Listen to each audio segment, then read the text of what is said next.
Comet warriors from space, Stonedar and Rokkon, transforming to surprise. Hey, Gryffindor! Who's that?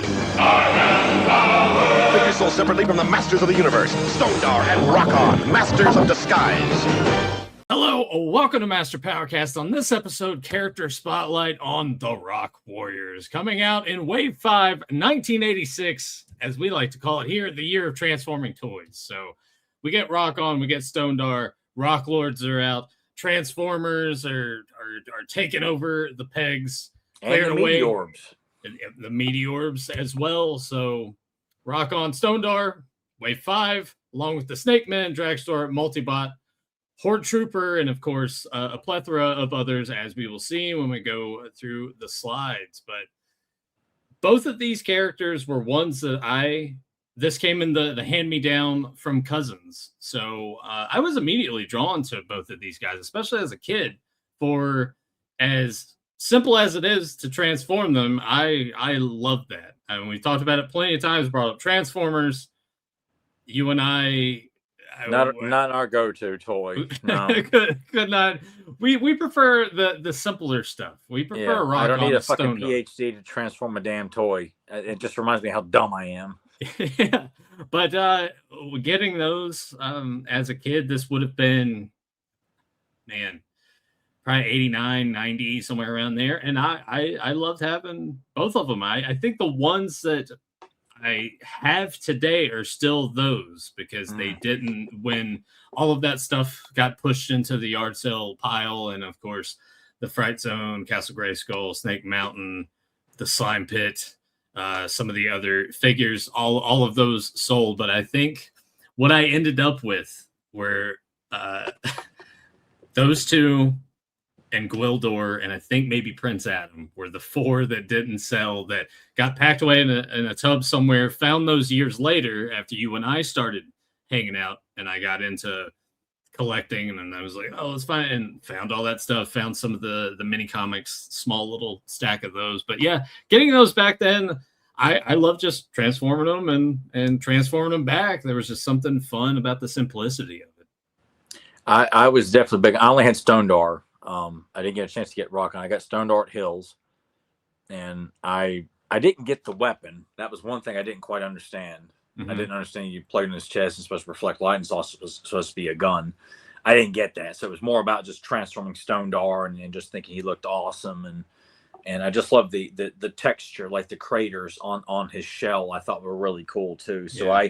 I was all about the Rock Warriors, and much like a lot of characters, when I get a little older and realize people just shit on, these two, along with the Stendarr, Rio Blast, and Snout Spot. I'm like, I don't fucking understand it, which is why we're here to celebrate and praise these characters and give them much needed love, and hopefully maybe turn some minds around on these characters. And I also attest a lot of it too, is that a lot of these characters were not given the best media presentation, whether it be in mini comics, could be Filmation, could be magazine, comic book portrayals. Sometimes they're good, sometimes they're not, sometimes they're just not good no matter what. Mm-hmm. Because they're just not given they're not seeing the potential, much like how Frank Miller saw the potential in Kingpin. Well, we will see how all this shakes out as we kind of go through the history of not only them, but another character along the way. I think most of you will know who we are referring to, but when we get to them, you shall see. So we start off here. Tyler already mentioned, and we talked about Wave 5 at the beginning of this. Here are some of the others that are involved. And yeah, it doesn't make sense to me why people continually want to put all of these characters down. I love that so many of the great toy lines, like I think of this and G.I. Joe in particular, where it starts out with a very simple kind of look and feel, and then as you get deeper into the series, the characters progress. Like some will get a little bit more outlandish. The villains you can kind of play around with the villains, but the heroes will kind of evolve into not just your standard like barbarian character or a standard like army guy in G.I. Joe. They have got more to them, and this is probably the biggest example of that. And I still feel like all these characters fit the aesthetic of Masters of the Universe. I don't look at these and feel like, okay, you have a valid argument why this guy doesn't fit. No, I don't see it at all. I guess maybe the biggest problem that kids were having, and I guess this would apply also to rock lords when they're coming out, is just, they're a rock and that's it. There's nothing but even then, awesome like, about a rock, right? Like, it's a transforming rock. That's what, and it turns into a humanoid that can fight and kick ass. Like, I'm sold. I don't need it's things that transform, like how you and I talked before we started recording. McDonald's had Transformers, like French fries and hamburgers that transform into robots. Yeah. Okay, they have a great fan following. Why is it lame if a rock transforms? I don't know. Because we both think it's cool, but let us know in the comments down below where you stand, not only with Rokkon and Stonedar, but Rock Lords. Since they kind of because Rock one of the same. Fucking, they kick ass. That is something I look forward to talking to you with at some point, where we spotlight the heroes and the villains. You get around to watching the movie, and well, I'm already of the mind that I think the movie is just something we need to cover. Period. Yeah. At some point, so that we'll do that. So here's early designs that we get from the Power and Honor.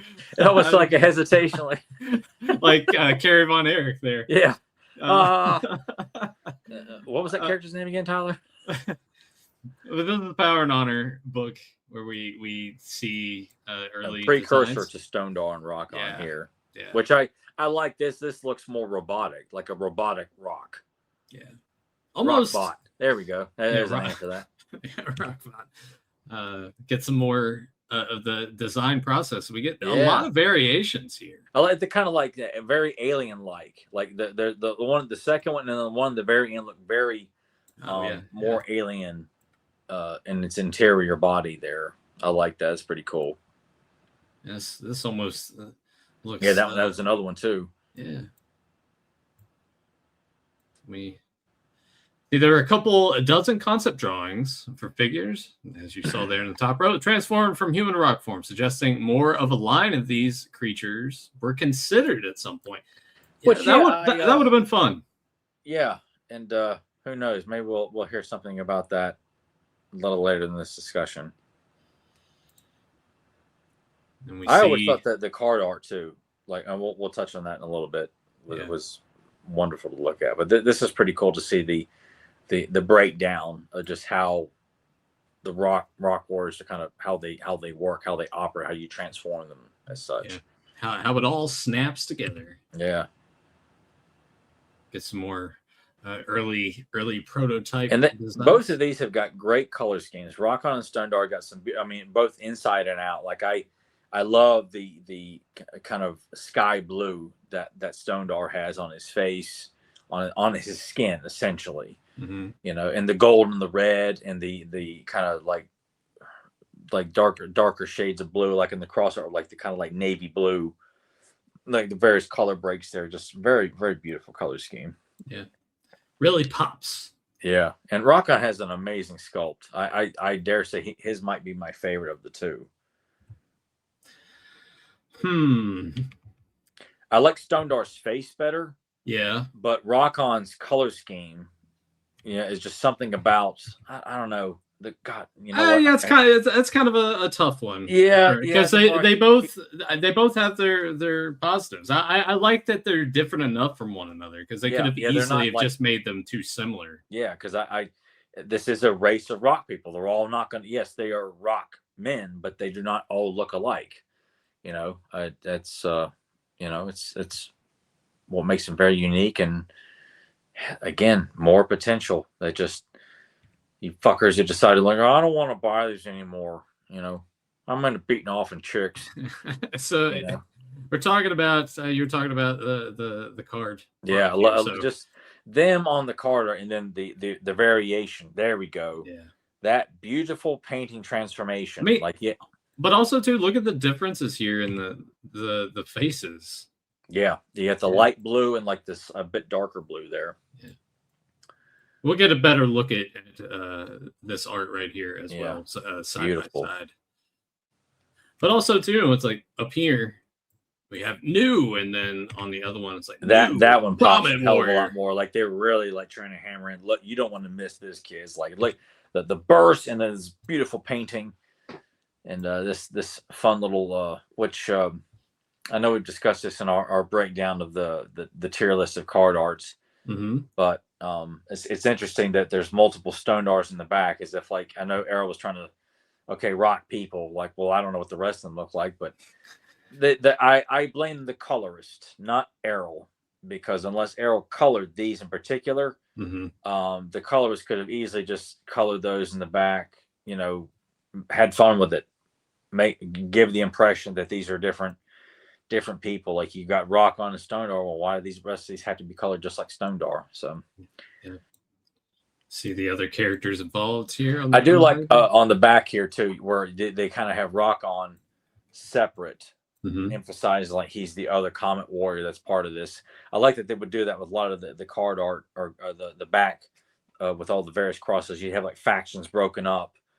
Like there's no Hordemen on this at all. There's no Snake Men. It's just the Heroic Warriors and the Evil Warriors from the previous wave. Yeah. So now we get a kind of more detailed look. Yeah. Which them transforming and rolling down a hill towards Evil Warriors is something that happens quite a bit throughout the various it seems stories. to be the kind of only which is unfortunate. You know, I feel like, you know, there could be, you know, not just, I mean, obviously Kid can roll it and knock down Evil Warriors that he has standing up, but it's just, it would be nice to see it, you know, more used in combat.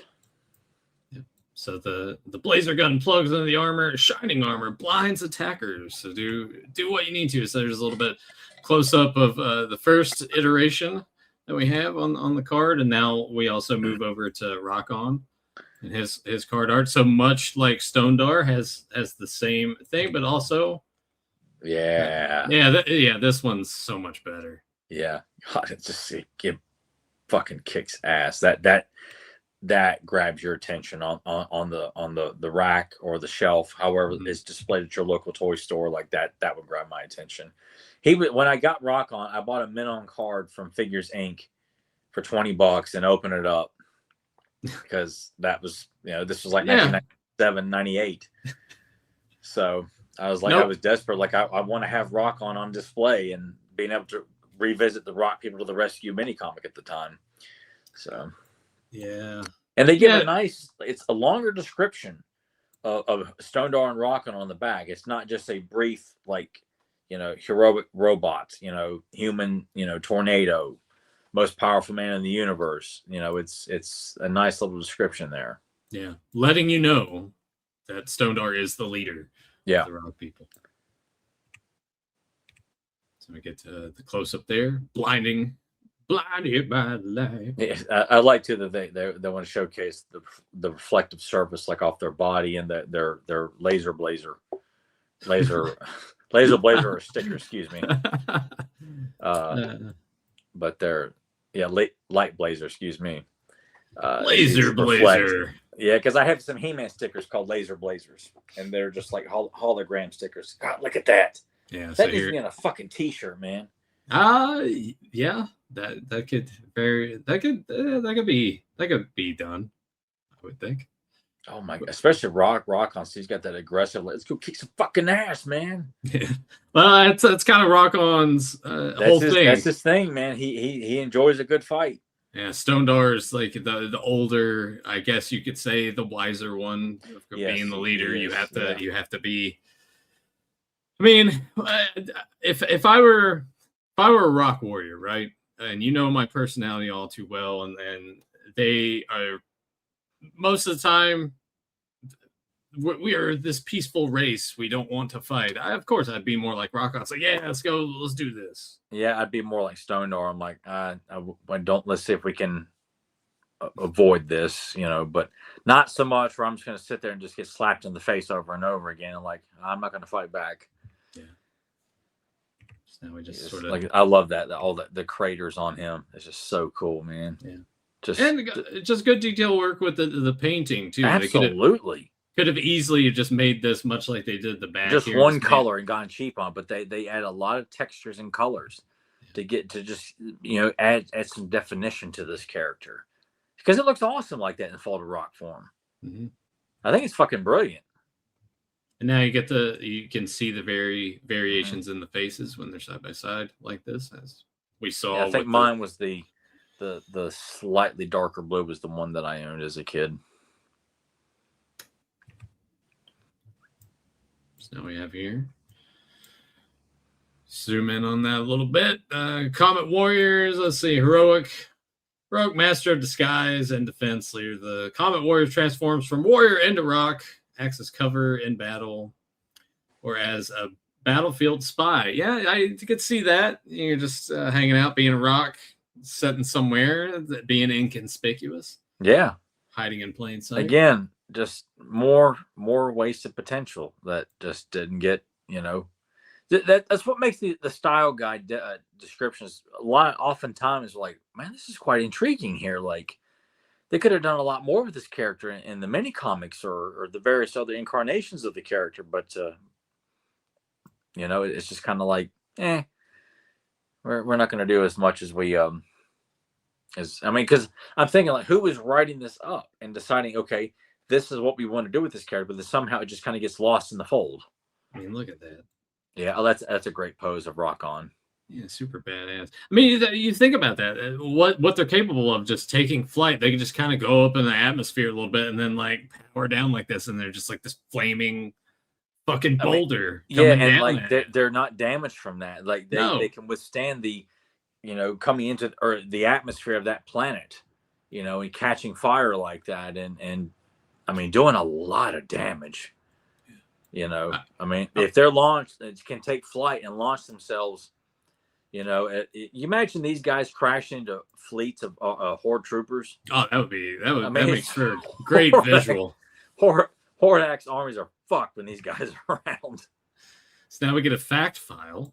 So we get our height and weight. So I've converted all of this to pounds and feet and inches. So with Stonedar, he weighs 1,102 pounds. So just a little bit over 1,100 pounds, and he's 6'9", whereas Rokkon is 1,029 pounds and 6'5". Yeah, these are big fuckers. Yeah, as well as they should be. Well, yeah, you really would. That's what I loved about what the Horsemen did with the Rock Warriors in the Classics line. They really add a lot of girth to those characters. I mean, they are so much bigger than your standard classic figure, and I really love that they amplified that these guys need to be a bit bigger than your standard figure, essentially. Here's He-Man saving Stonedar from the slime pit. Yeah, I like that. I like it, but part of me feels like the slime wouldn't really affect the Rock Warriors in the way that you would hope it would. I feel like if he had managed to fold down into his rock form, I don't think so. I feel like when the slime would hit the brain, like the head, and seep into the pores of the skin of whoever it is, like that's when I kind of feel like they might become a bit of a mindless slime slave. Yeah, all right, fair enough. And here's the He-Man and Stonedar. You ain't got to agree with me on that. You say, no, I don't fucking buy it. Maybe in the way that it's presented with this look. Here. Yeah, because this look in particular, like the rock shell doesn't hover over his head. It's more kind of adjacent to like the back of his skull, which I like it, like, right there. If the it was rock shell looks more like almost like a crown made of stone over his head. If it was more like this, then I think the slime pit has no effect whatsoever. No, I would agree with that. Yeah, but if they're in this design form, sure. Sure, I'll buy it too. But yeah, look how in black and white. That's so dynamic. Yeah, that's great. Here are the appearances and filmation. So of course they are more focused in the episode of She-Ra, the Rock People, but Granada and Stonedar also appear in Light of the Crystal, which you haven't even seen it. I was like, hey, I didn't watch this episode until I was like, I've never watched that episode. So yeah, I'm not gonna sit there and lie about my fandom. I have not watched every episode this year. There's still plenty of episodes I've just never gotten around to sitting down and watching. There's some that I watched a fuck ton. And then there's some I'm like, I don't need to go back and revisit that again. And then others I just have not gotten around to doing it. So I own that. I do not sit there and try and, present like, oh, I know everything and I watched everything. And I'm just like, no, it's just like be a true fan. Like, because there's so many pompous assholes out there who just like really want to present themselves like they know fucking everything when really they know what a Google search engine provides for them. Right. And you can catch them on it, like you don't know a fucking thing, but you just want everyone to think and talk about how you know so much. And I think being an honest fan is like, no, just like me saying, like, I used to think everything Arnold Schwarzenegger did was great. Like, no, he's made some shitty movies.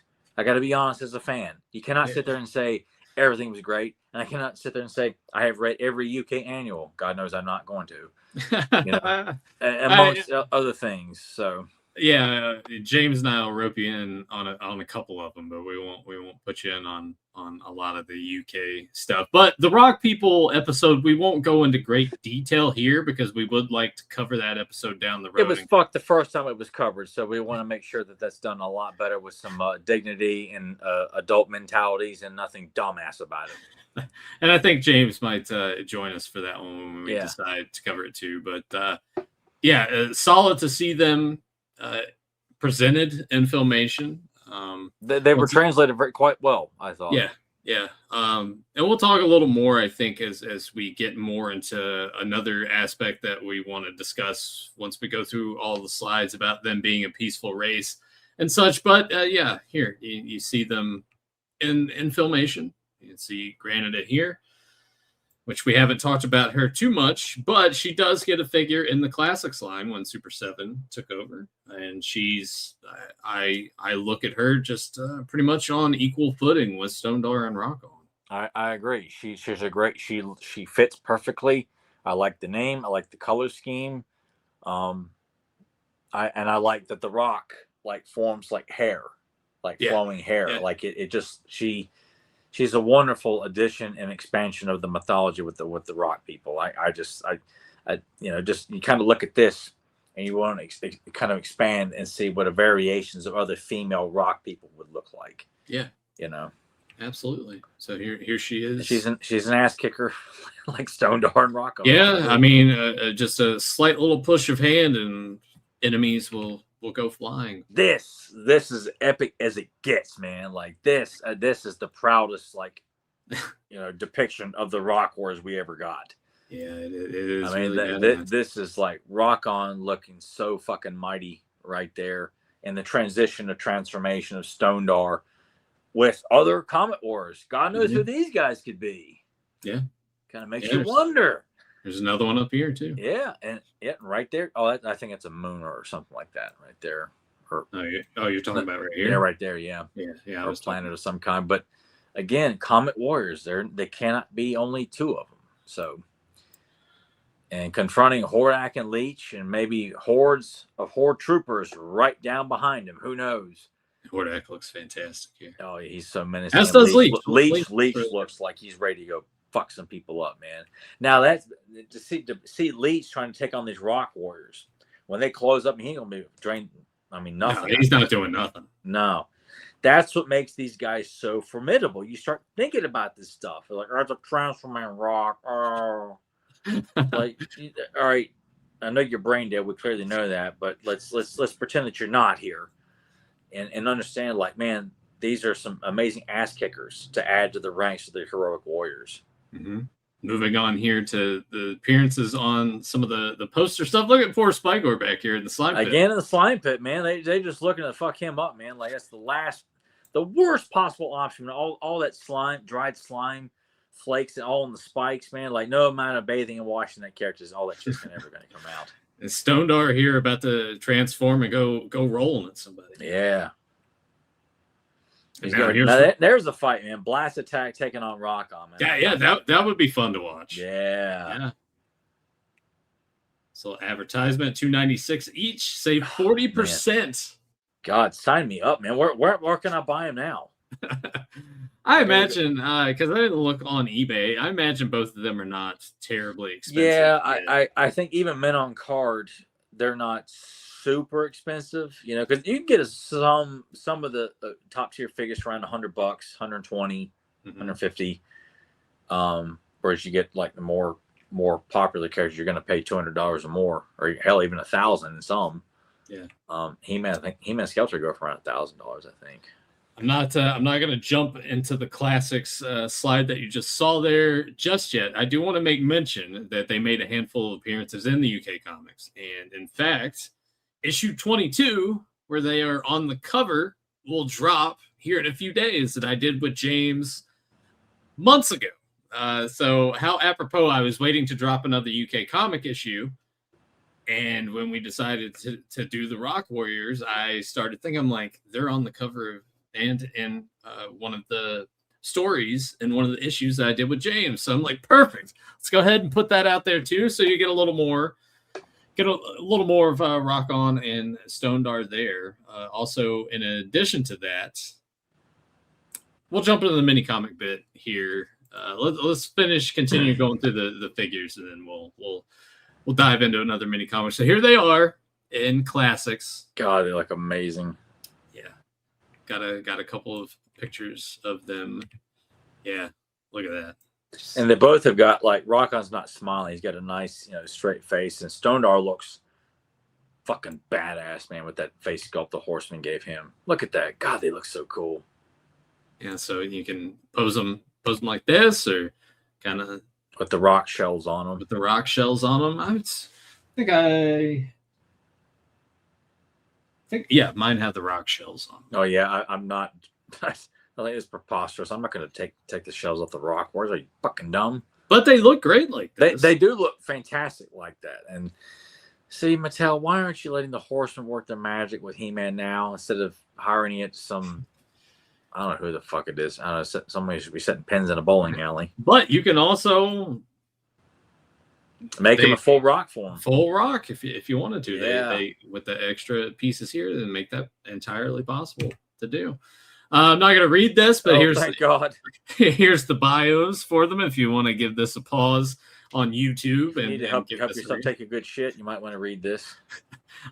Sorry for all of you audio listeners out there, but also you're not missing anything, people. I'm telling you, this is more of the shit that Scott and I just took a big shit and got ideas by looking in the toilet.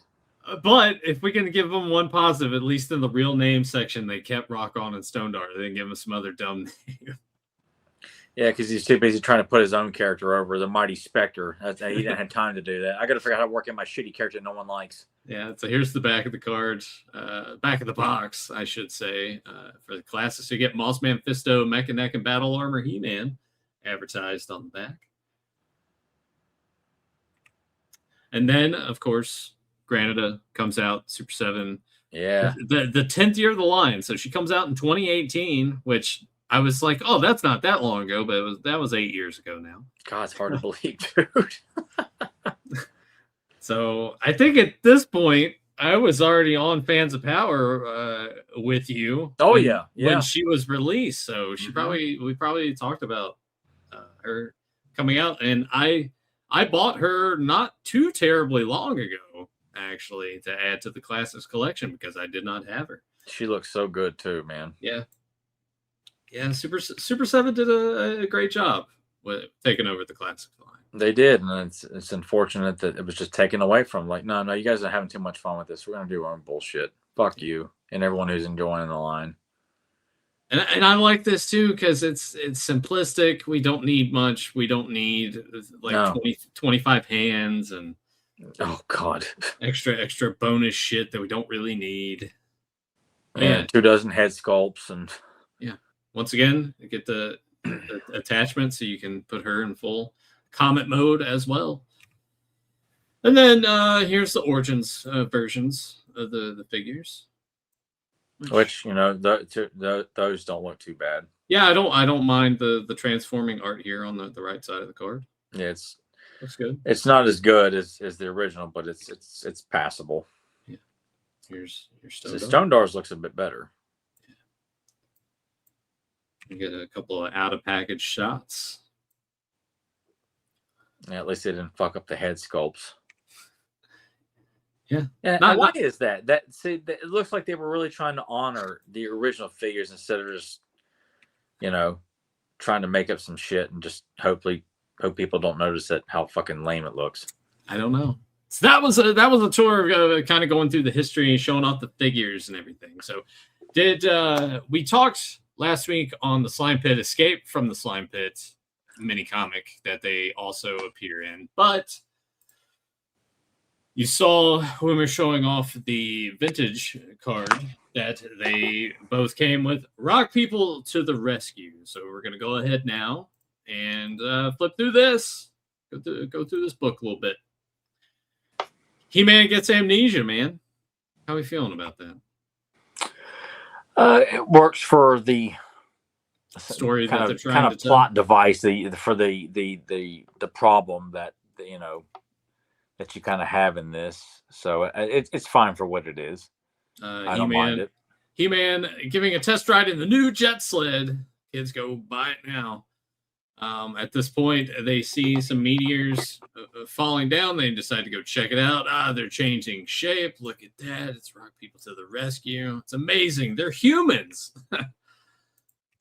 And Larry Houston doing the artwork and Bruce Timm doing the inking, which is why this book looks so fucking good. Yeah, that's the biggest highlight. Oh my God. How great everybody looks. I mean, yeah, the details in Rokkon and Stonedar's face, like the age in Stonedar's face and the youth, and Rockon's like, I love it, man. And the web store has never looked more menacing than he does here in this bottom panel.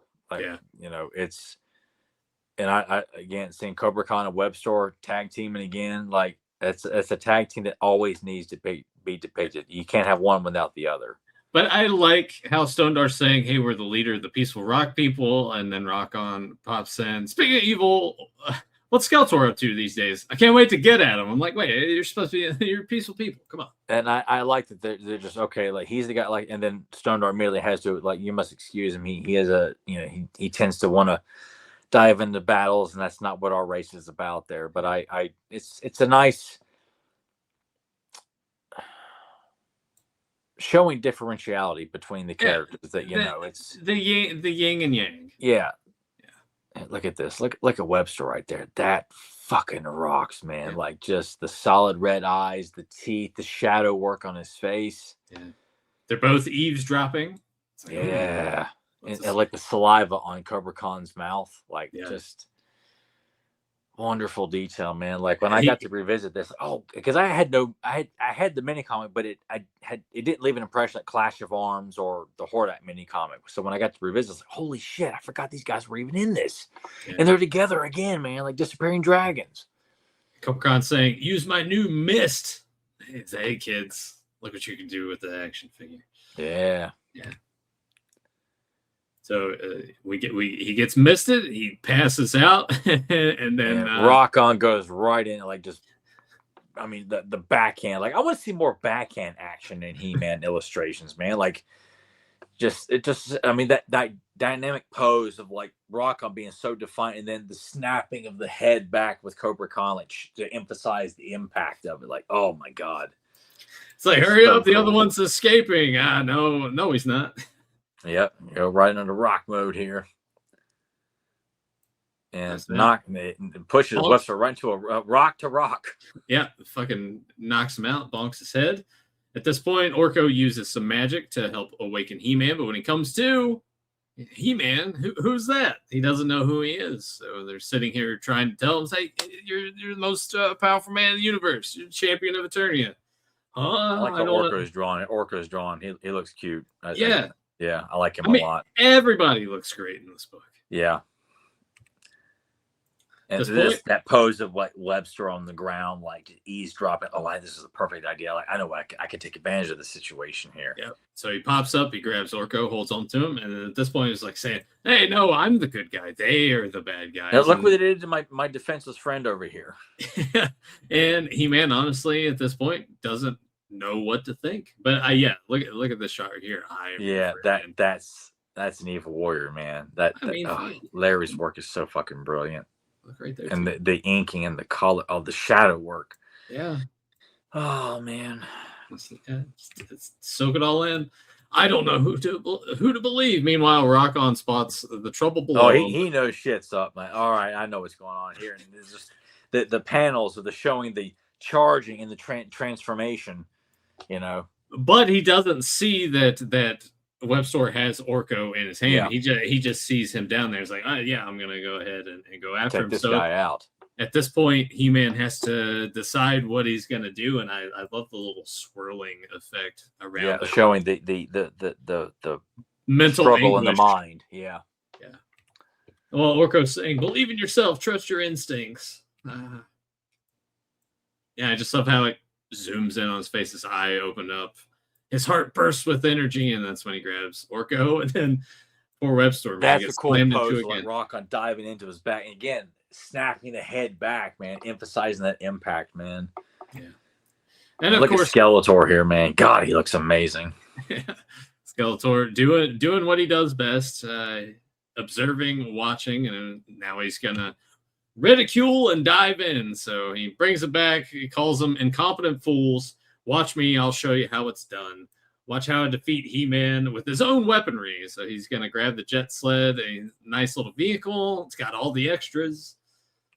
Starts firing down, and this is when we get the I like that too, man. Like Rokkon, like just like he's smiling. He's like, "Oh, I got this, dude. Like I'll take care of this." It's so fucking cool. Your lasers are no match for the rock people.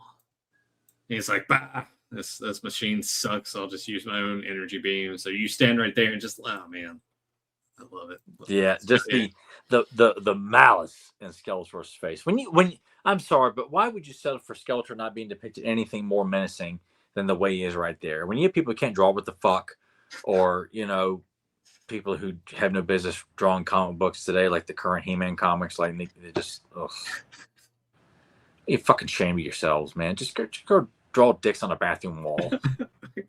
More deflective. That's a cool shot of the reflection, like just bam, bam, bam, bam, And He-Man just watching. He's just observing. He's not engaged in the battle at this point because we're getting the rock people over. We got to get them more strong.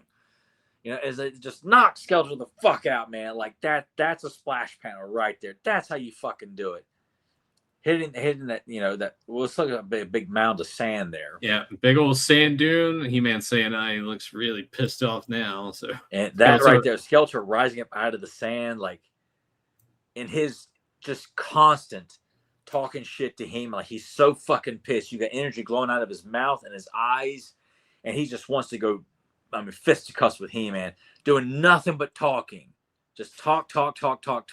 Yeah, and He-Man answers. You talk too much, and then you get that. Yeah, that has got to be probably one of the best splash panels ever been done with He-Man and the Master of the Universe. Was this one here? I actually have a black and white print of that hanging on the wall, signed by Larry Houston, that I got from Eric Amon many moons ago.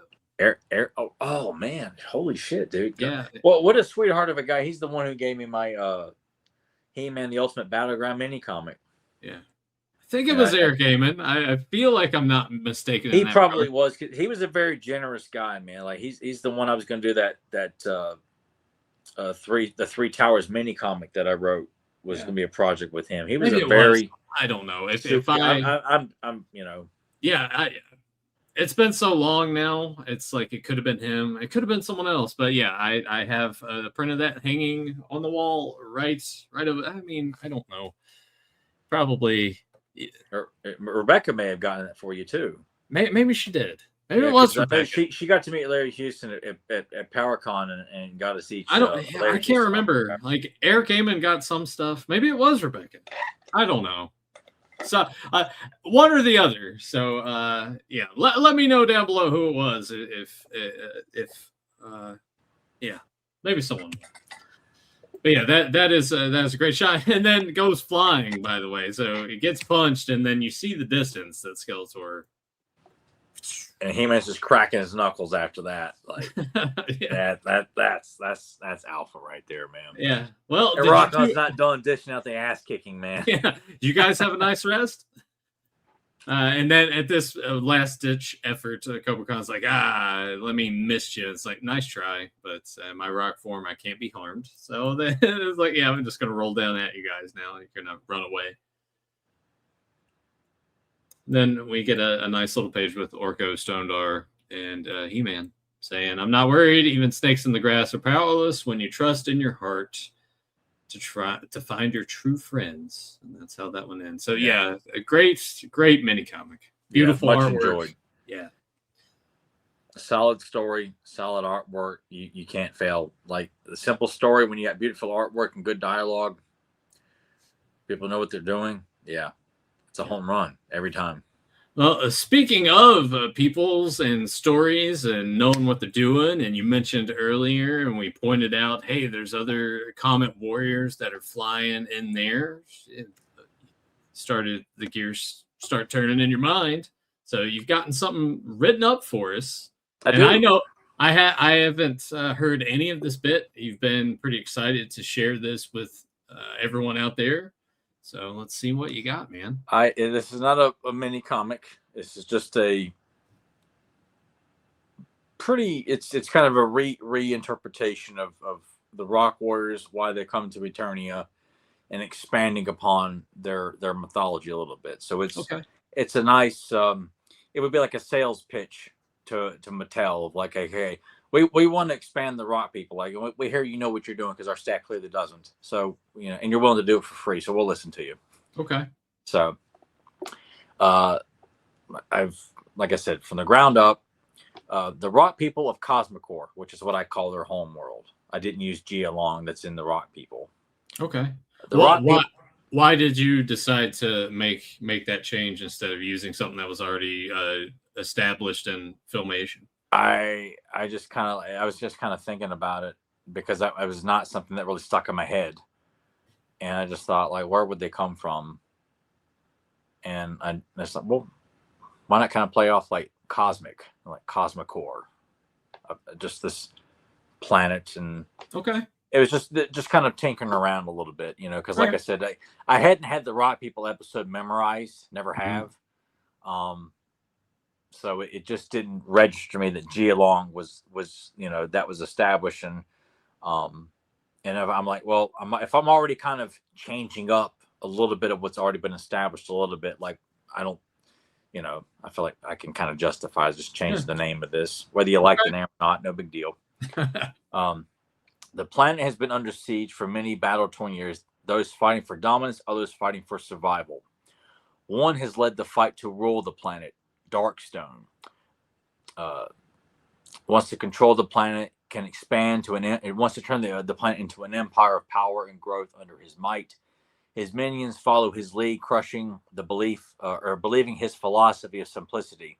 The strong raise to the peak, the weak lay below to provide for the peak. There are those who feel life is more prosperous and productive when fighting is eliminated. Teamwork is the most valued asset to prosperity. Stonedar, one of the oldest and wisest of the Comet Warriors, believed this more than anyone. The Rock people started to believe more in his philosophy, especially Granada, and one of his youngest Rockmen, Rokkon. Rokkon, although believed in keeping peace, the high of battling evil brought out the best and worst in him. One of Stonedar's goals is to tone down the eagerness to fight in Rokkon. Only use it as a last resort. Granada wholeheartedly followed Stonedar's lead, but like Stonedar, was never afraid to fight if necessary. Growing tired of seeing the results of fighting, Stonedar made up his mind to let Darkstone have Cosmicor for his own, and that he would seek out a planet that would more than suffice his goals of a world without war. Stonedar's mission was spread to many others who were fed up with Darkstone's greed and left with him. Even the wildlife on Cosmicor began to take notice. Cometroid, guardian of the heroic race of meteorbs, animal-like meteors, feared the extinction of his beloved animals and gathered up those who felt survival lay elsewhere. However, the evil meteorbs, led by Dinosaur, informed Darkstone of the exodus that was taking place. Darkstone laughed at the notion until more and more of the inhabitants were exiting the planet. Soon, he had nobody left to rule. Out of embarrassment and anger, Darkstone vowed to crush Stonedar and enslave the Rock Warriors and bring them back to Cosmicor. He sent the evil meteorbs out after them to let them know where they had landed. Let's see here. Yeah, you have to tie in the meteorbs because it is sort of it is one and the same, really. Yeah, I just feel like it makes sense that they're animals. Why not come from the same planet? Yeah, and absolutely. give them a place. that that they're obviously you got good and bad. You don't need to explain why they're good and bad. And Comatroid looks more, he's not animal like, so I'm like, well, why not make him the shepherd over the meteors, the protector there. Before I kind of go a little further there, I want to give you the breakdown of the newest members here. Okay. So for the two other heroic rock warrior duo, I've got Boulder Dash, the heroic stone speedster, and Rock Slide, heroic rock racer. Yeah. It's a good play on words. Shit, it's terminology people are very familiar with. You hear it and you already know what to expect. Yeah. Yeah. And I just picture both these guys are just like fast. Like Rock Slide would be almost like a dragster counterpart where you could pull a ripcord and he would slide on the side, because the surface of the rock is like so slick. You could even have it set up much like they would do with certain toys where he could have a base that you lock him into and then do it and then pull it and he shoots out. Yeah, absolutely. And Boulder Dash is it's just a fast runner. There's just mows through people, kind of like a Chitara almost, just very, very fast. It's like you think about a skipping rock over some water kind of thing. Yeah. All right. Yeah. And then here's the villains. Darkstone, evil rock warlord. Magma Axe, evil rock enforcer. His choice as an axe made of brimstone. Okay. Stonebreaker, evil rock brute minion. Moltox, evil rock man of molten lava. Grimstone, evil rock assassin. And finally, Stone Storm, evil rock witch. What was the one with the magma again? Magma Axe. Well, no, after that one then. A Stonebreaker. After that one. Moltox. Yeah. So with Moltox, what are you kind of visualizing with that? Like just solid black with like streaks of molten lava like flowing through his body. Like you can kind of see like crevices of like he's made from molten lava, hardened up. So would it be something where he could use the lava as like a projectile kind of thing to like eviscerate and melt down anything that comes in contact? I kind of was playing around with that, but then I thought more from a visual standpoint of just seeing like these glowing lava eyes and these. If you held like the back of up to like a light, you could see the lava glowing, like through his body there. So if you want to, the possible projectile of lava, but just more about the ferocity of like this, like Nuclear Man, just like this, very volcanic look to him. It's something you can play with. Either make it more of a visual thing, or you repurpose the slime and make it orange, and then where like it oozes out of him. Flush it like through it, like out his mouth. And, you can cover his enemies and render them useless, or you could even like work a gimmick to where he comes packaged with like little.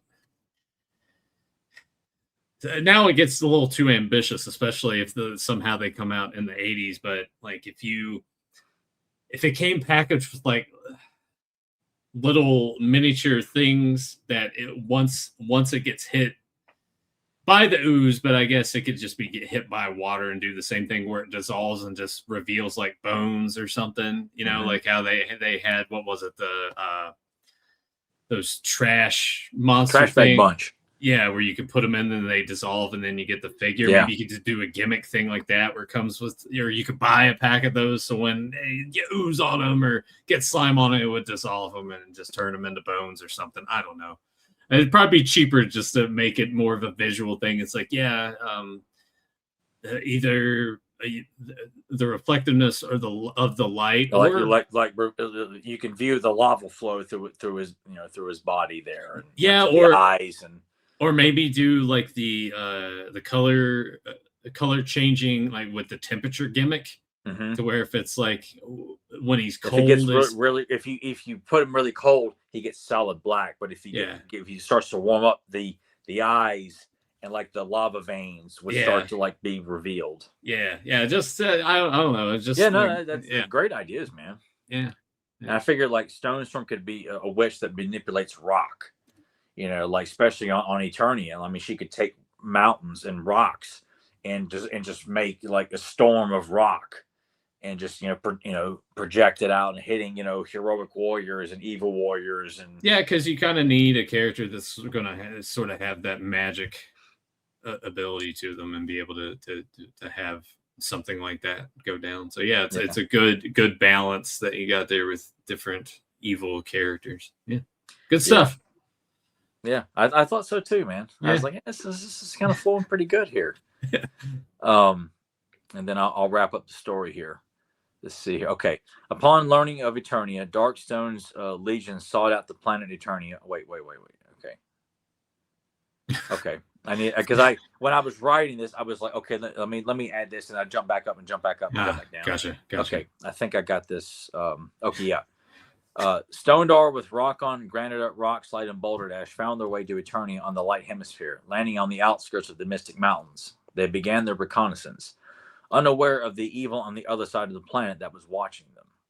Mechaneck, Buzzoff, and Mossman, the royal reconnaissance team, alerted King Randor of these alien beings made of rock near the Mystic Mountains. Believing a royal greeting in hopes of learning and making allies, Randor asked that Prince Adam, along with Stratos, Buzzoff, Mossman, Mechaneck, and Fisto, greet these rockmen. I threw in Buzzoff and Stratos because they're the leader of their own races. Mm-hmm. So they kind of have like, ambassadors of other people of the planet to come and greet these people. Yeah, that way it's like, hey, this is kind of everyone that's here. Yeah, welcome. But also too, in the same regard of, you kind of want the head honchos of each of these also going out here for these types of missions. That's like something's landed on the planet. We need. Everyone needs to be aware. Everyone needs to be. Yeah. Okay, and then upon learning of Eternia, Darkstone's legion sought out the planet Eternia, however, being thrown off course, landing in the Dark Hemisphere on the outskirts of Snake Mountain. The Lord of Destruction, Skeletor, along with a number of his evil warriors, sought out the mysterious crash landing. After a brief battle, Skeletor and Darkstone have a meeting of the minds. Skeletor shares that he has been observing the Rock people and knows where they are and to be found. An alliance is formed. Skeletor believing he can use these new evil rock warriors to conquer Eternia with their near invincible abilities. The heroic warriors greet the new arrivals on Eternia. Happy to make friends so soon, the rock people invite their new allies to a celebration. During the festivities, a surprise attack is launched from Skeletor, Darkstone, and the evil Meteorbs. Adam becomes He-Man to join the battle. The new allies battle it out, and the heroic rockmen hold back as best they can. Darkstone beats down Stonedar. He-Man comes to his aid. Darkstone and He-Man clash, fist to stone. Stonedar realizes no matter where home is, evil will find its way. The goal is to prevent it from ruling the good. And Stonedar joins the fight, and he clashes with Skeletor and Darkstone. He-Man back to back with Stonedar. They team up against the destructive duo and defeat the evil invasion. Stonedar tells the Rock people that peace is something we have to work for. We have a planet filled with friends who believe in the sanctity of life as much as we do. Together we can stand for peace and guard it against all evil. We're not alone in the pursuit of peace, and we shall help those who fight for the same as we. He-Man and Stonedar shake hands, and He-Man says, "May our alliance be as solid as stone." Fuck yeah. Print it, put it out. Let's make it. Mattel, you listening? Make number one, bring the Meteorbs somehow. You have to do a redesign a little bit, whatever you need to do. Put Meteorbs in the Origins line. Put these other characters out. Let's make it happen. Love it. That's good stuff. Thank you, man. I appreciate it. I was pretty happy with myself. It's not blowing smoke, but visualizing all these evil on evil battling. So you're already thinking how you've described these other evil Comet Warriors. Who are they going to be fighting against evil warrior wise? I pictured immediately like Strong Arm, like duking it out with one of these guys, so like maybe a Stonebreaker. Like I picture Stonebreaker as like being like the biggest of the evil rock warriors, like just this big brute with like spikes of rock growing out of his head. Just this, definitely not the smartest, but definitely someone you do not want to fuck with. Yeah, because you Just got to have that. picturing strong arm and him like clashing fists, you know. You got to have that pecking order. It's like, there's got to be the dumb brute, the dumber brute, but don't make him overly stupid. Like, no, yeah. Magma Axe, I kind of figured like be the second in command. Like he loves what he does, and then you got Moltox, and then the shit. I've got. What's the name? I already forgot the name. Yeah. Oh, Super Brawl Saturday. Yeah, Grimstone is the assassin. I picture him being like the more slimmer build. Slick looking. Probably him going up against Jitsu. Or Ninja, or even. Let me bring up again, even though I've already closed it out. Let's go back to this page here. Let's go back to that. Zoom in and see if any sort of maybe that one right there kind of play off of that one is like being Grimstone. Which one? This one? That one in right the middle. There. Yeah, I mean, amp up like the more evil aspects, but the builds, the kind of more slim face, work with that. Like kind of use that as the beginning mold of that character. And saying like Grimstone, my mind's like Grim Reaper, more of like a skeletal kind of face, menacing, but don't make him look like Skeletor. Like no. But you know what I'm saying. He needs to look like death. Like that's what he is. He's a death bringer. He's fire and brimstone, Grimstone. It's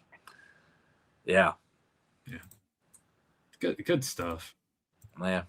I was very eager to share this with you. It's like that's just the beauty of it. And we've seen other people do this, and they leave comments about it too. It's like, I took the differences between the action figure and filmation appearance and getting this. I just gave this character a different name, and they're a part of this, and they're doing that. And I just love that people have that imagination to them, that they just take the ball and run with it, much like you did here. Created a whole slate of new characters. New characters, and don't eliminate the whole pacifist shit. Like you need to have someone has to have a reason. Like, look, war, fighting, it hurts people, it kills people, it's destructive, it doesn't serve a purpose, and it's like I don't want to live like that. But like knowing at some point you're gonna have to stand up and knock the fuck out of these guys.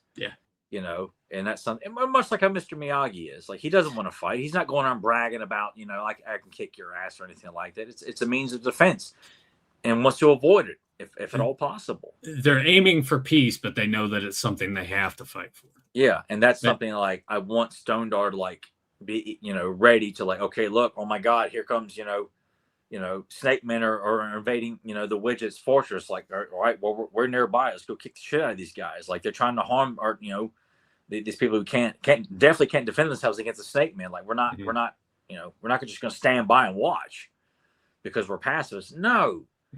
He has to acknowledge no matter where we go, we're going to have to, protect our peace. We can't just stand around and just hope, no one comes and bothers us or bothers others. Like that's not peace.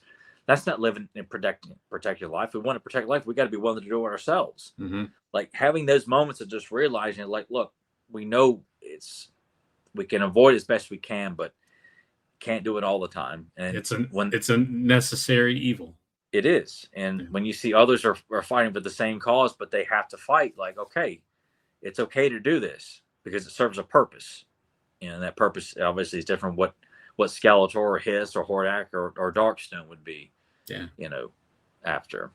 So created some new characters, gave you a mini comic review, did a character spotlight. Where else are you going to get this on the internet, people? Especially with the Rock Warriors, because we're here to show them some love. So hopefully that helps inspire you to maybe like them just a little bit more and change your mind. But Tyler, let's go ahead. We're going to take a commercial break. We'll come back, get some some feedback that we had on the past couple episodes, and we'll see you right after these messages. Stay tuned. This better work, Ralphie. I swear there's monsters, robots, and aliens stuck in here. Dunk him in water to get him out? Like the time he told us Hoover's dog could fly. Yeah, these don't lie. Whoa, Ralphster! Gentlemen, dunk. Wow, cool! Awesome! Ralphmeister, this could change your whole reputation. The Trash Bag Bunch. Monsters, robots, and aliens in dissolving bubbling bags, each sold separately from Galoob. Friday at 7 on Fox 15, they were all condemned This is so stupid. to waste a perfectly good Saturday in study hall. What was that ruckus? Emilio Estevez, What ruckus? Anthony Michael Hall, Could you describe the ruckus, sir? Judd Nelson, Molly Ringwald, and Ali Sheedy. They never knew they could learn so much in school. Oh, man, are we going to be like our parents? The Breakfast Club, Demented and sad, but social. Friday at 7 on Fox 15. It's Smash TV, the NES game where you play for cars, cash, and the ultimate prize, your life. With 360 degrees of firepower, battle every enemy in sight before they get you. Smash TV. So much action, you may want to use 2 controllers, and you can. Just when you think you won, round 2. Smash TV. Smash TV. The arcade smash for your NES from Acclaim. And we're back. Before we get into the feedback, I'm going to point something out. Maybe no one's noticed, but I feel like the lighting in here is kind of doing a good enough job. You're like, Nathan, why do you got this? I was wearing a San Jose Sharks hat. I was outside for a couple hours. Great. I tried to stay in the shade as best I could, but I was being a cool kid and I was wearing the hat backwards. So yeah, you can, yeah. Where's Emily's horse, hind kicked you there or something like that? Her horses are not like that, but yeah, that could also be entirely possible. But we wouldn't be recording an episode if I'd have to bring Nathan's computer to the hospital and I'm like, all right, we doing this or not? Yeah. So yeah, just check out a little bit of the. I probably should have put some sunscreen on there, but I was legitimately thinking, I'm like, if I'm in the shade enough, I don't think it'll be that bad. I wasn't in direct sunlight that long, but I'll balance it out this week. I'm gonna go. Nathan's gonna give himself a tanning bed membership there. No, I'm not. No, we're not. We're not gonna do that. But this bit here is feedback that we got on Point Dread and the Talon Fighter. These are comments on YouTube. We'll start with those first. So this comes from Benjamin Winfrey. Power of Point Dread and Trouble at Castle Grayskull is awesome. Also, the voice performances on the record are great. Yeah, the audio on that is a lot of fun. It's been a long time since I've listened to it, but I remember it not being bad. Yeah, it's not bad at all. I would have loved it as a kid. I can appreciate it quite a bit now. If you haven't gone and watched that episode yet, go check that out. But if you want to hear the audio for that, there are links in the description of that video to go check out the audio from that record. Casey Duncan, the commercial really set it up perfectly. So yeah, in these instances, anytime I can work in a vintage toy commercial pertaining to the topic that we're talking to, I am for sure going to do that, much like we're going to do with this episode. All right, I'm going to fuck this up. Bido Sukul. I don't know. Sorry if I mess it up. Regarding the bird's name, pretty sure it was supposed to be pronounced Zor to rhyme with soar, like what eagles do. In 1972, Mattel came out with a toy called Zor, the Mighty Eagle, which is another argument in favor of that pronunciation. There's also a town in Ohio where one of my old classmates was from, spelled Zoar and pronounced Zor. One of the things I feel never gets mentioned enough is that when you listen to the record, it dawns on you that that's definitely Linda Gary playing Tila again. So there's that. And yeah, much like Tyler said, though, He-Man says Zoar in the episode.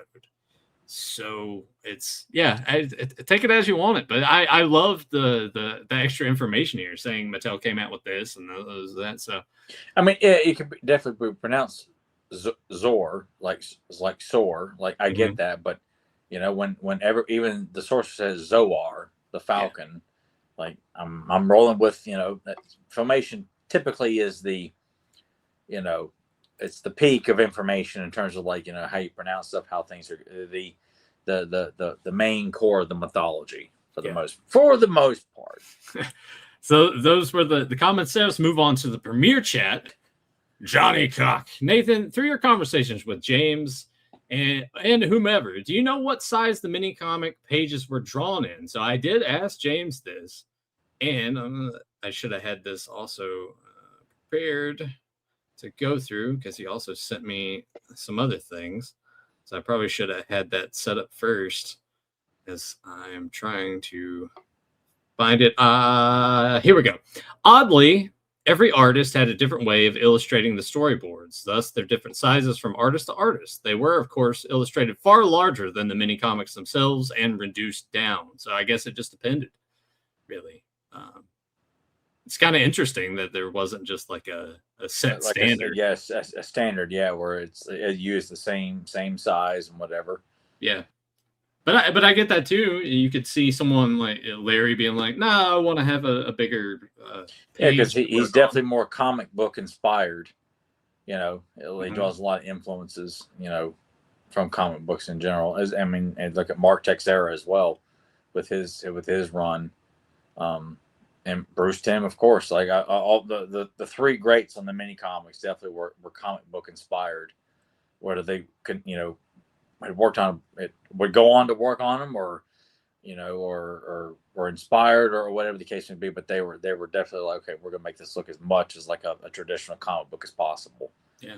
So yeah, just a lot of fun. That there's not like a set thing. Just however you wanted to do it. So we have quite a few here from Johnny. I realized I've never seen Cops toys in person as a kid. Didn't know they had caps because Cops is one of the commercials that I put in there. This is one of my favorite things. So I put an NBA Jam commercial in there. So Johnny's saying NBA Jam was so fun. And I said it sort of transcended the sports genre because even people that hated sports and hated sports video games were playing NBA Jam. Oh, it was popular and so well loved. Yeah. And you're gonna fucking love this. So Johnny goes on to say, we had a classmate that was called DK because of DK mode in NBA Jam. Nathaniel had a pretty big head. So, I love that, and it made me think of Forrest. Forrest got a fat head, so I wish I would have started calling him DK to replicate DK mode in the big head mode in NBA Jam. So that was some good stuff. Also, Johnny goes to say, I think my favorite idea about Point Dread popping onto Grayskull being expanded into more vehicles and having a holding place that could add onto another toy. Yeah, that's one of the cool things about it. Like you can make it its own battle station somewhere secluded, or it's like Castle Grayskull has its own means of aerial defense. It's almost as if like they found a way of like, like if you look at the storybook of Point Dread, where the Talon Fighter resides on a mountain peak. Mm-hmm. They're like, all right, we're going to remove this great aerial device so evil can't get a hold of it, and we'll just place it on Castle Grayskull. So whoever's on guard duty there, helping the sorcerers out, they have a means of like getting into a vehicle immediately, and either going to get help or helping defend the castle there, because the sorcerers cannot leave the castle. Yeah. So it's a lot of fun and potential to be had with that. Yeah, once again, more storytelling that can be made from such a thing. Fedmon popped in. One day Tyler will cave and finally buy a house. I just wonder what might cause him to finally give in. Collection too big. Found a playset that's so big his apartment won't work, but can't pass it. And I was like, nah, he's content. I don't foresee you. No. You're just going to be packing shit away and putting more stuff. That's what I've done. I have packed up so much stuff, even though every room is filled with stuff, but it doesn't look like, oh my God, you can't breathe in here. It's just, I need my place to feel like it breathes. So yes, I boxed up a lot of stuff. Maybe someday a townhouse, but I do not want to buy a house and have to worry about paying for all this extra shit breaking down and all this bullshit. I don't live beyond my means, and I am completely and utterly comfortable living in an apartment. But Johnny says he'll do it when he can get a ranch, and his entrance will look like Castle Grayskull, and his garage door is a drawbridge. Oh, that'd be pretty fucking epic, man. So I greet the day with the He-Man theme, and I can walk out and say, next time you might try knocking first. Yeah, there you go. Yeah.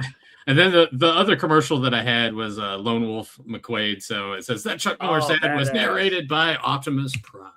Yeah. Johnny goes on to say the Hildebrand set is my favorite of the Masterpiece sets. It is. It doesn't beat Joe Jusko's first wave, but the third wave is by far the second because the Hildebrand brothers did an amazing job with everybody. I mean, yeah, you got some like kind of pretty forgettable characters at the time because of who Marvel was trying to push at that time, but the basics of like Spider-Man, Venom, Carnage, Magneto, Apocalypse, Wolverine, Hulk, the Punisher card that if a Punisher like crashing through this rooftop window, black guns ablazing, so fucking cool, man. Like I had the Hildebrand poster of Spider-Man that they had done. Ooh. I had like 24 by 36 poster that they were selling at the time by the Hildebrand brothers. Like, oh my God. I had that poster proudly in my room at that time, man. Oh my God. Yeah. That's the next discussion we ever do will have to be on series 3 because series 2 is lots of hits and misses. It's just whereas the series 3 is consistently good. Whether the character sucks or not is irrelevant. It's just the Hildebrand brothers kicked so much ass with everything they did. Still have the poster? I do not. No. Well, time to go on eBay, buy it again. You know what? Because I have went back and bought that Wolverine poster of him in the water with the hammerhead shark, and someone has made like 24 by 36 prints of Joe Jusko's Marvel masterpieces. Like I've got the battle of Captain America versus Red Skull and Wolverine versus Sabretooth. Like they've enlarged them. Yeah. And they've even done ones of like Psylocke from Marvel masterpieces. I think Cable and a couple of others. And I'm like, man, yeah, I that's a good idea. Like trying to find that Hildebrand Spider-Man poster, get an original and put it on display. Cause I know exactly where it'll go. Make it happen. Blow all your money. Yeah, I do have a birthday coming up. Hey, I already got your stuff. No, I'm just saying in general, like for my a treat to myself. A treat to yourself. I was like, come on, man. That's like, well, hey, Nathan, you got time? You got time? Yeah. Tomorrow. That's very short notice. Make it happen. Johnny going to say, remember the Marvel metal cards and those early days of chrome foil decks and early days of CG art? I do remember those. I remember when I was seeing the advertisements for them in the comic books and getting a few packs of those, and they were quite nice. They were very enjoyable. I remember picking up a Spider-Man and Scarlet Spider at a card show right after my birthday of Marvel Metal. Yeah. And then buying one card for my brother. So I got him Rhino because I feel like he needed to have something. So I bought him a Rhino card. Yeah, he's like, what is this? I don't even like Rhino. I said, well, you know what? I gave you something on the day I'm celebrating or the day after my birthday. I'm buying all this stuff. I'm like, all right, here, I bought you something. Well, if you don't like it, you can just give it to me. Give it to me. Yeah. And then the same day I went into Walden Books at the mall after buying some cards and bought the trade paperback of Maximum Carnage. Oh, all right. That's how I spent my birthday money, and that was $25. That was a lot of fucking money. Yeah. In 1994. Oliver Belmont, you have to do a Predator franchise movie tier list from 87 Predator to Predator Badlands. And I said, I got to get Tyler to watch all the other ones. I don't think he's hell will freeze over before I watch any other Predator movie. I will talk all fucking day about Predator, and I will talk all fucking day about Predator 2, but I don't want to see Predators again, and I sure as shit do not want to see Predator Badlands, and I'm not too keen on watching Prey. As much as Nathan and others have said it's good, I still have a hard time thinking that the Predator mythologies can be treated with the utmost respect when I don't know. I just don't trust anyone else. No one has any balls when it comes to Predator movies. Everyone just is fucking lame. Badlands wasn't bad. Prey's great, but I understand the hesitation for sure. So, maybe a discussion on Predator and Predator 2 again at some point. We've touched on those in the past, but always worth a revisit. This comment is on our Golden Book review, Tila's Secret. Tyrell White, thank you very much, Tyler, for the prayer. Tyrell, of course, mentioning all those play sets and wonderful toys that got tossed by his mom into trash bags and lost in moves over consecutive. Yeah, I think about years. how I felt bad, how I lost certain toys, but man, that doesn't compare to what you lost, my friend. So Yeah, yes, the Karate Kid competition set, like I think you mentioned Diner Riders, so I can't imagine. Yeah, and all kinds Which of shit. those you got lost because your mom was like, "What is this? Oh, you don't need this anymore." Yeah, you're getting too old for this stuff. Oh, we're gonna throw it away. Mom, I'm only 6. Just oh my god, I can't imagine how many kids, lost so many great play sets, vehicles, and probably extremely expensive action figures today. Because a parent was just like, they're taking up room. You don't even play with them. You don't even know that, And yeah. Not everyone's parents were like Nathan's parents, were they just like,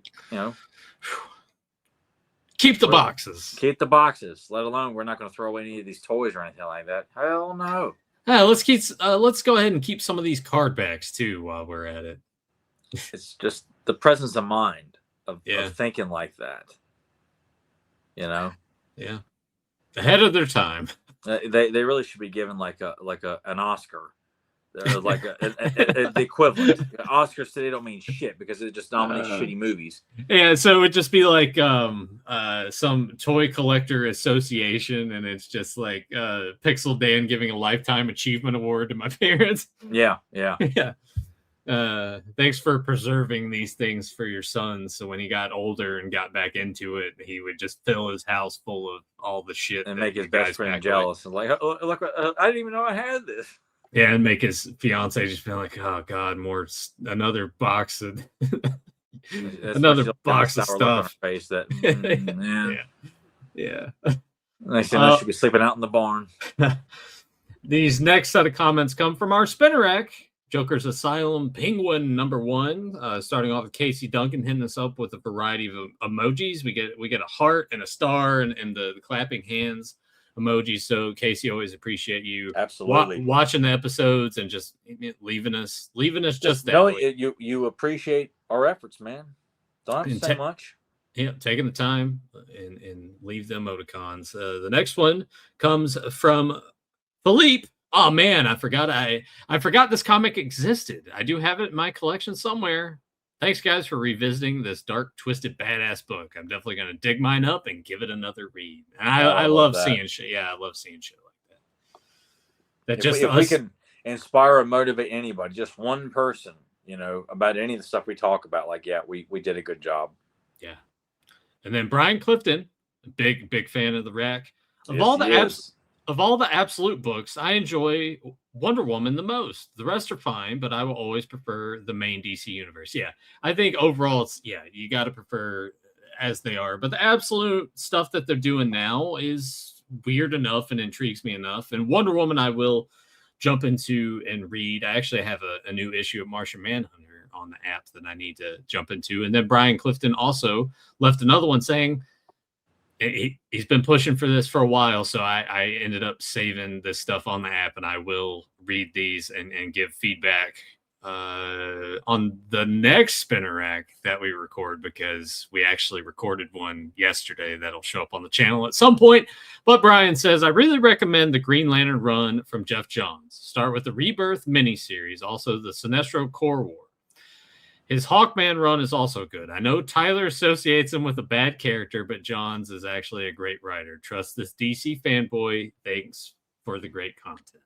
I feel like I want to say I think I've read some of his Flash stuff, just kind of dabbling a little bit in it, and I enjoyed it. It didn't blow my mind or anything like that, But I read Flashpoint. I think I read some other like choice issues that he was responsible. I think he read wrote the second Mirror Master like kind of origin, I think, amongst some other stuff. So I've dabbled in a little bit in it, and I'll sit there like, oh, it's the guy come up fucking Sir Laser a lot. Him, Scott Knightly, fucking suck. Yeah, just I hate you. But I've heard for years him and Green Lantern, Mm-hmm. and I would love to read Hawkman just because I feel like it's so hard to the Hawkman like mythology of the character, like this reincarnation and stuff like that. I'm like, okay, this is not making any fucking sense. I love the visual of Hawkman and Hawkgirl, and I think Thanagascar is the name of the homeworld of the Hawkmen in general. And I've read like Brave and the Bold with Batman and Hawkman. That was enjoyable as well too. But I just always enjoyable to see either of them in the Justice League cartoon. Yeah, they would pop in. So yeah. Unfortunately, Hawkman is virtually not. He's in that one episode in Justice League Unlimited, and I can't remember if he's in the Thanagarian invasion. It's more so Hawkgirl. I was like, I don't think Hawkman shows up in that because they save his appearance for that one episode where he's comes back to tell Shira she's his lost love reincarnated. Yeah. But that's I have that stuff saved on my DC app, so I will take the time and I will read that because thanks to Tyler and thanks to the spinner rack that we recorded yesterday, I've kind of been more on a kick opening these apps and reading more comics again because it's very it eases the mind, but that's something about comic books in its medium that it's a good balance. Because obviously novels I'm fine with. Tyler struggles with that. Yeah, I'm kind of a dunce. but there's something great about a comic book because it does the thing that movies will often do for the both of us, where it will take our minds off of stuff. But with comic books, you get obviously more of that short burst. If you want to watch, read a comic or two, you can get that knocked out in a little bit of time, take your mind off of things. Whereas a movie, you have to dedicate the time and sit down for a couple hours and take it all in. So, and I'm a visual guy. I thrive on the visuals. Like, sometimes when you read novels, like the details they're giving you, it's kind of hard to envision what the fuck are you talking about. Not with everything, but comics. I just love striking artwork of heroes and villains, in shadow works and inks and rain and at nighttime, or just the way they pose and just seeing awesome like poses and during fight sequences and things like that too. So that's just, I'm a visual guy. I get excited when I see awesome visuals, and I don't want to take the time to sit and like, I wonder what this looks like. Unless I'm the one trying to come up with it. Right. I don't want. I'm trying to figure out what someone else is trying to tell me here. Like, I need to start that second Batman book and read through it so I can just totally put you to shame. I haven't started. Have you already read it? No, I haven't read it yet. Oh, okay. No, but I'm just saying I need to, but since you haven't finished the first one. Yeah, which I was determined, like right before the second one came out. Okay, I've got to sit my ass down and finish reading this, and I haven't opened it up since. Yeah, maybe you'll get around to it. Yeah, maybe. It's so hard for me to at this point. I'm just like, I would much rather just watch some movie related stuff on YouTube or watch a movie or an episode of Miami Vice. Just something I'm like, I don't, save my reading for bedtime and strictly comic books and nothing else. And, yeah, I get in that headspace a lot when I'll get home from work, and it's just I have the time I've done it plenty of times. I'm gonna dedicate myself, sit down like I did with Rothrock stuff. And I'm watching. I'm like, yeah, I'm gonna watch this Rothrock movie when I get home from work, and then when I go to work tomorrow, I'm gonna watch this other Rothrock movie. But there are times when I get home and it's just strictly I'm gonna put YouTube on and I go through the panels, like anything in my subscriptions that I want to sit and watch. No, not really. Let me go to these other tabs where it's like games and movies or whatever, and see it's like, oh, this movie's free on YouTube right now. I'll sit down and check that out. Or here is something, a game review. Here's a game I was looking at or whatever, and just sit down and watch. Or here's a top 10 list, like a good one, not one of those ones you always mention. Well, because there's so many, they're all over the place, and most of them are just bullshit. Yeah, they are. So I totally get just vegging out and putting something on to where you're gonna kind of pay attention to it, but you don't really have to. Yeah, something I could just kind of, listen to as I'm, in the middle of doing something. Because when I come home, it's not a whole lot of downtime. It's just go so I can go to bed. Yeah. So I just put on a couple of videos on YouTube where I can just, enjoy, either I laugh or I'm learning or trying to just have something fun to listen to as I'm making things ready for the next day or doing laundry or whatever like that, and reading. Last book I did read was Arnold's book, Total Recall. I did read all that, except when it got to where he enters politics. I didn't give a fuck about that because I just don't care. I'm not a political guy, don't care. But I read everything up to that point, every fucking page, and I wanted to hear more about the movies and the bodybuilding and all that too. But did you watch that Jim Ross, that Wrestling Bios Jim Ross video where it covers his book? No, Oh man, no. Oh yeah, that convinced me. I'm like, I need to buy Jim Ross's books and read those because those are my favorite types of books to read. Like novels I can do sure, but I really like hearing someone else's stories, especially when it pertains to shit that I really like wrestling, whatever. All the stuff that they have to say, like that, fascinates the hell out of me. So, because it's like it's a documentary in book form essentially. Yeah. So yeah, I need to get those Jim Ross books. Maybe I'll get to that clip. We'll watch it briefly after we finish recording. But let's go ahead, Tyler. Let's wrap this one up. I hope everyone enjoyed our conversation, our extensive look at the Rock Warriors. Let us know down below what you think of Tyler's creations, because it kind of puts him out on the spot. He's always shitting on Nightlick and Jeff Johns for what they created during their class. And rest assured, I'm not afraid of people. If you think I'm gas bagging and just a blowhard over, like, okay, I have an idea, and you're like, man, you guys are talking shit about all the modern stuff, man. You don't know. And you can say that, dude. And you know what? I won't argue with you, because if you think I'm nothing but a hack, lower than an amateur, I got no problem with that. As The Rock used to say, just bring it. Yeah, just bring it. I have no problem with that, but I feel like I've been told by enough people, not just my best friend here, but others who have listened, who've worked on He-Man, and have told me, like, you got talent, like, you know what you're doing. You clearly have a knack for this, which is okay. I'm not just maybe it's just all in my head and I don't know what the fuck I'm doing. Maybe no one's gonna ever give a shit about my ideas, which is what I thought for a long time. I was just given the little window of opportunity to select few people out there that I feel like if they want to take the chance. Oh yeah, no, if they're because I'm quite certain there's at least one individual who doesn't think I can write worth a fuck. And if he is so inclined to feel so, feel free to leave it in the comments. We'll read it and say, hey, thanks for watching it, and that you took the time. Say, yes, you can't fucking write, Tyler. I want you to know that, and I hope you die of gonorrhea and burn in hell. And I will thank you for giving us your time. So yeah, just leave us comments about that or anything else that we discussed tonight. Make sure you like this video or don't. Subscribe if you haven't done so already. And until later, let the powder return. That's a pretty big bobbling. Smiley pies. Is this another Batman thing? No. I gave you 2 quotes from one movie. Smiley pies. Yeah. That's a pretty big bobbling. Weird Science. No. I'm not just saying that because you watched it. I haven't watched it yet. You were going to watch it. Yeah, I'm going to watch it. Yeah. Yeah. See if we can give you another quote. God. Oh God, there's another one I wish I could say. I can't say it on here. Yeah, that's fair. Oh God, I'm trying to think of. There's so many great lines.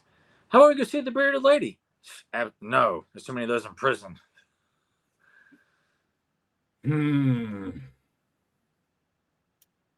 This is not. Yeah, that's not ringing any bells. Nature screwed us over. Let's give Congress a try. That's another quote from the movie. God damn, I know. I'm a total blank here. And I feel like you watched this movie probably within the last year and told me how much you enjoyed it. That and its sequel. Teen Wolf? No.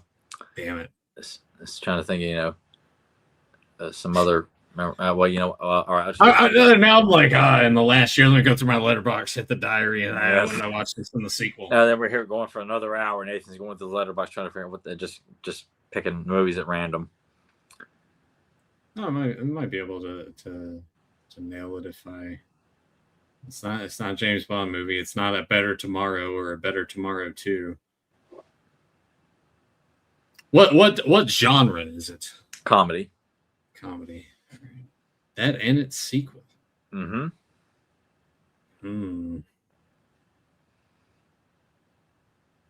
No. Yep. Yeah. I am going to concede on this one. Problem Child. Oh fuck yeah. Man, why none of those like kind of clicked for me?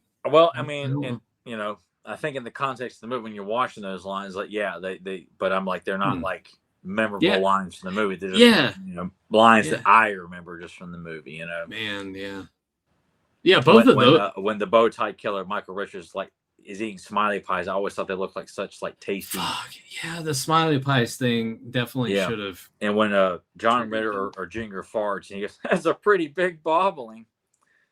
Yeah, that one though, wasn't. Yeah, but both great movies. Oh God, like movies that would never ever get made today because you know they have no fucking guts and actually want to make a raunchy comedy about an adopted child. And we get is it in the sequel where we get Iggy Pop's Wild One? That's in the first one. Is it in the first one? I think it's in both movies. Is because it? Yeah, when, it when is. Junior takes off in the car and crashes into his dad's sporting goods store, that the Wild One's playing that, and then it's also playing when Trixie lights the dynamite in the bathroom, and they throw it in the toilet. Yeah, and James Tolkien, may he rest in peace. Is on the shitter. Do you want to talk about James Tolkien real quick before we wrap up? Because he did pass away last week as of this recording. Yeah, and really had hoped I would have got to meet him like at a convention or something like that, and just praise the shit out of him for his performances as Lubick. Yeah, in the live action, and he was actually supposed to be at a convention we were going to, and he canceled, unfortunately. So that was our only shot of getting to meet Lubick. Yeah, many moons ago. So he passed away on March 26th. We were recording this episode on April 4th.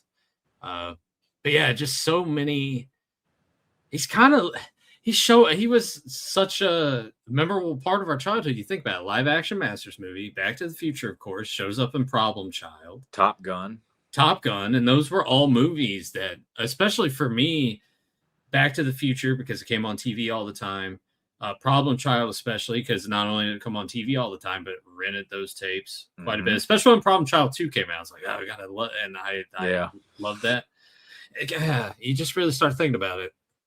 And I make him a part of the Master of the Universe mythology. You know, a police detective who stays behind on Eternia to help out. And, you know, I'd like to work him into the mythology, and just, him relating to Marlena as both being Earthlings and having very shared experiences, probably close to the same age almost, and